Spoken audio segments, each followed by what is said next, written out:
Hi friends, I am KB Gupta on KB Gupta Live. Friends, आपने blue ocean strategy के बारे में सुना है? क्या कहा? नहीं सुना? कोई बात नहीं, आज मैं आपको ब्लू ओशन स्ट्रेटेजी के बारे में बताऊंगा। इतना ही नहीं, ब्लू ओशन स्ट्रेटेजी इम्प्लीमेंट करके आप अपना बिजनेस कैसे बढ़ा सकते हैं और अत्यधिक मुनाफा कैसे कर सकते हैं, वह भी मैं आज आपको बताऊंगा। इसके बारे में पूरी जानकारी लेने के लिए इस वीडियो को आखिर तक देखें और मैं ये भी बताऊंगा कि ये रेड ओशन स्ट्रेटेजी से कैसे बेटर है। बेटर ही नहीं, मच बेटर है।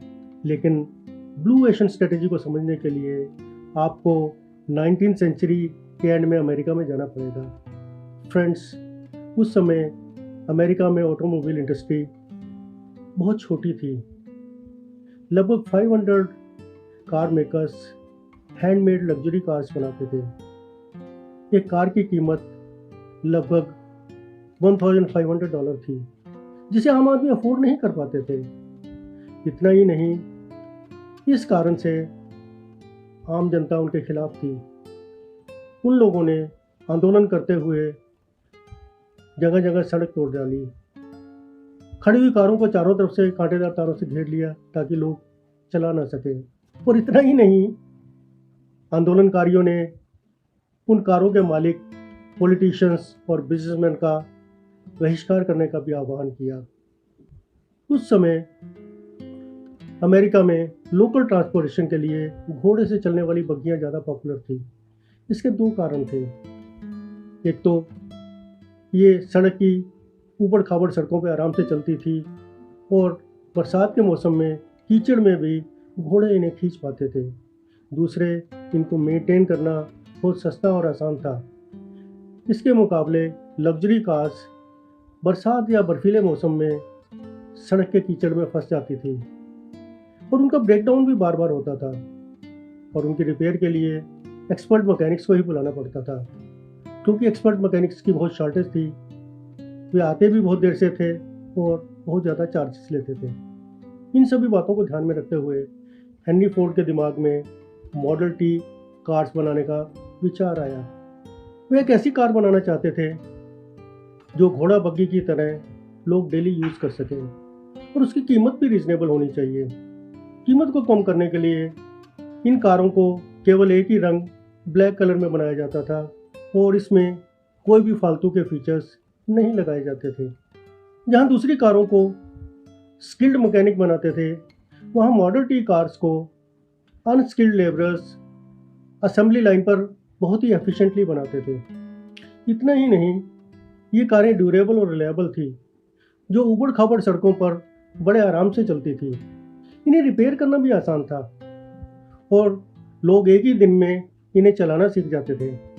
शुरू में मॉडल टी कार की कीमत $800 थी, जबकि घोड़ा बग्गी की कीमत $400 थी। लेकिन ये बाद में घटते घटते $290 तक पहुंच गई, यानी कि घोड़ा बग्गी से भी कम कीमत। मॉडल टी कार को बनाने में केवल 4 दिन लगते थे, जबकि दूसरी कारों को बनाने में 21 डेज लग जाते थे। इसी कारण से मॉडल टी कार अमेरिका में घर घर में नजर आने लगी। तो मॉडल टी कार एक ब्लू ओशन स्ट्रेटेजी का नतीजा था।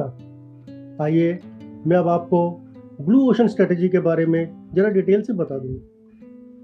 फ्रेंड्स, आपने देखा होगा कि ज़्यादातर बिजनेसेस में कई प्लेयर्स होते हैं और वे मार्केट शेयर के लिए एक दूसरे से compete करते रहते हैं। अगर वे क्वालिटी बढ़ाना चाहते हैं तो कॉस्ट बढ़ जाती है और कॉस्ट कम करते हैं तो क्वालिटी डाउन हो जाती है। इस बरसों पुरानी स्ट्रेटेजी को रेड ओशन स्ट्रेटेजी कहा जाता है।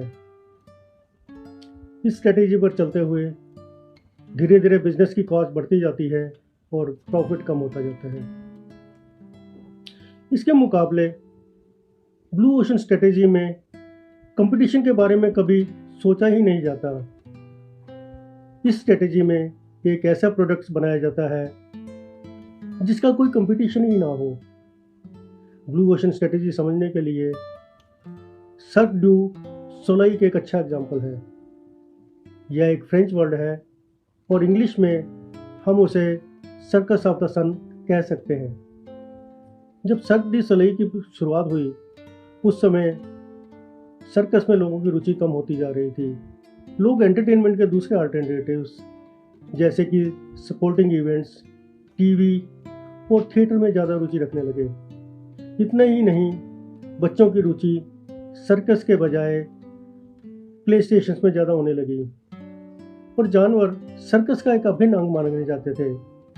लेकिन धीरे धीरे जानवरों पर बैन लगने लगा और ये भी अट्रैक्शन चली गई। इस कारण कई सर्कस या तो बंद हो गए या बंद होने के कगार पर थे। इन सब बातों को ध्यान रखते हुए सर्क दू सोलेil के समझ में आ गया कि अब सर्कस से compete करने का कोई फ़ायदा नहीं है। उन्होंने एक ऐसी चीज़ बनाने की सोची जो सर्कस भी हो और नहीं भी। उन्होंने बच्चों की बजाय अडल्ट्स और कॉरपोरेट की तरफ फोकस करने की सोची, जो कि थिएटर, ओपेरा और ब्रॉडवे में जाते थे। उनकी पेइंग कैपेसिटी ज़्यादा थी। अगर उन्हें सर्कस में मनोरंजन मिलता तो वे कन्वेंशनल सर्कस से ज़्यादा पैसे देने के लिए भी तैयार थे।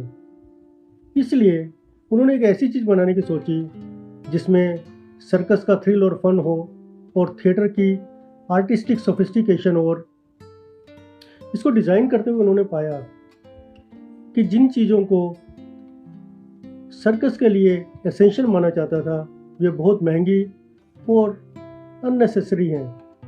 फॉर एग्जाम्पल, जानवरों को सर्कस के लिए एक एसेंशियल पार्ट समझा जाता था, लेकिन उनको मेंटेन करना बहुत महंगा था। एक तो जानवर आते बहुत महंगे थे, उसके अलावा उनका ट्रांसपोर्टेशन, हेल्थ, इंश्योरेंस, फूड, ये सब बहुत चीज़ें महंगी पड़ रही थी। और अब ये एक एथिकल इशू भी बन गया था। और अब सर्कस के जोकरों की इमेज भी स्टार जैसी नहीं रही थी। और अब लोगों को हार्ड बेंचेस पर बैठकर धूल उड़ाते हुए एक्ट्स देखने में कोई रुचि नहीं रही थी। सर्क ने पाया कि केवल 3 चीज़ों का ही चार्म रह गया था। वह था जोकर, टेंट और एक्रोबैटिक्स।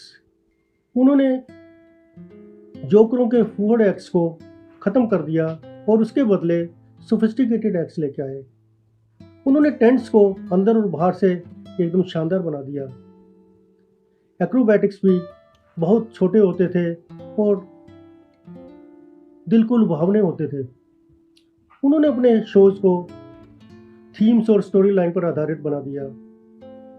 उनकी थीम्स ज़्यादातर ब्रॉडवे पर आधारित होती थी।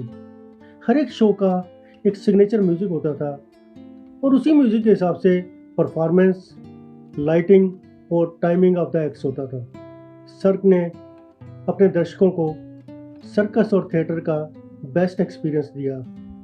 उन्होंने वो चीज़ें निकाल दी जो महंगी थी, इसलिए वे अपने शोज़ को कम कीमत पर दर्शकों को दिखा पाए। इसे तो ब्लू ओशन स्ट्रेटजी कहते हैं। सबसे बड़ी बात है कि ब्लू ओशन स्ट्रेटजी को कंप्लीट करना बहुत ही मुश्किल है। इसके कई कारण हैं। एक तो ये है कि जो ब्लू ओशन स्ट्रेटजी से अपना बिजनेस करते हैं उनको बहुत जल्दी से बहुत सारे कस्टमर मिल जाते हैं और वे बहुत ही जल्दी इकोनॉमीज ऑफ स्केल को हासिल कर लेते हैं। इसलिए कंपटीटर्स को उनसे compete करना बहुत मुश्किल हो जाता है। वॉलमार्ट और अमेज़ॉन इसके जीते जाते एग्जाम्पल हैं। इसके अलावा एग्जिस्टिंग ब्रांड्स को अगर ब्लू ओशन कंपनी के साथ compete करना है तो उन्हें अपनी एग्जिस्टिंग ब्रांड आइडेंटिटी छोड़नी पड़ेगी, जो कि बहुत मुश्किल काम है। For example, the body shop अपनी एडवर्टाइजमेंट के लिए ना तो बड़े बड़े मॉडल्स को लेते हैं और ना ही इटर्नल यूथ और ब्यूटी का कोई प्रॉमिस करते हैं। इसके मुकाबले लॉरियल जैसे ब्रांड ना केवल बड़े बड़े मॉडल्स को अपनी एडवर्टाइजमेंट के लिए यूज़ करते हैं और उसके साथ साथ इटर्नल यूथ और ब्यूटी का भी प्रॉमिस करते हैं। अगर वे इन सब बातों को ध्यान रखते हुए वे द बॉडी शॉप से कभी compete कर ही नहीं सकते। अब जरा ब्लू ओशन स्ट्रेटजी और रेड ओशन स्ट्रेटजी के डिफरेंसेस के बारे में जानने की कोशिश करें। रेड ओशन स्ट्रेटजी में कंपटीटर को हराने की कोशिश होती है, जबकि ब्लू ओशन स्ट्रेटेजी में कंपटीटर होता ही नहीं है, क्योंकि आपने अपना एक न्यू मार्केट स्पेस क्रिएट किया होता है। ब्लू ओशन स्ट्रेटेजी में एग्जिस्टिंग मार्केट से ज़्यादा शेयर बटोरने की कोशिश होती है, जबकि ब्लू ओशन स्ट्रेटेजी में एक नई मार्केट को क्रिएट और कैप्चर किया जाता है।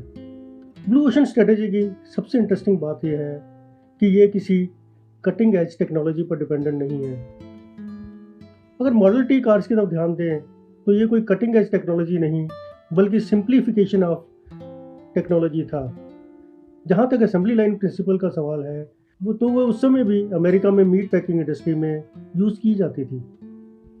इस कॉन्टेक्स्ट में मैं आपको एक और इंटरेस्टिंग बात बता दूँ। ऐसा नहीं है कि ब्लू ओशन स्ट्रेटेजी पहले से मौजूद नहीं थी, ये मौजूद तो थी, लेकिन लोगों को मालूम नहीं था कि इसे ही ब्लू ओशन स्ट्रेटेजी कहते हैं। मुझे उम्मीद है कि ब्लू ओशन स्ट्रेटेजी के बारे में आपको जानकारी बहुत अच्छी लगी होगी।